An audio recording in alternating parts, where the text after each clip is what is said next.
Next week, USDA will release its latest yield and production forecast. Market analyst firm Barchart releasing its expectations ahead of that report. Now it's calling on corn production of 15.3 billion bushels with a national average yield of 182.3 bushels to the acre. That's well ahead of USDA's last forecast of 176.3. For soybeans, Barchart's estimating production of 4.4 billion bushels with an average of 51.3 per acre. Dwayne Bussey with Bolt Marketing, our guest today. Dwayne, let's look forward about, a few days here to USDA's October WASDE report. What's on your radar of things that we should be thinking about as we get closer to those numbers? Well, I think the number one thing everybody's going to look at in that report is the USDA yield, right? Will corn go up a little bit or down? It's funny, we flipped from a few months ago.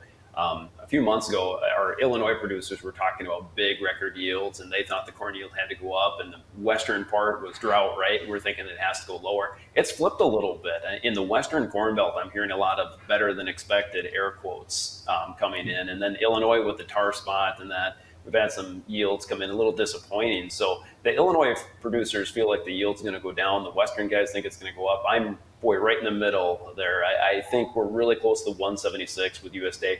Normally, when they go up from August to September, they go up in October as well. So I'm thinking a slight increase in the corn yield. And for soybeans, I'm just not hearing much complaining from farmers, which means only one thing: the yields are coming in pretty darn good. So I definitely look for the soybean yield to go higher as well, which will be bearish to the market.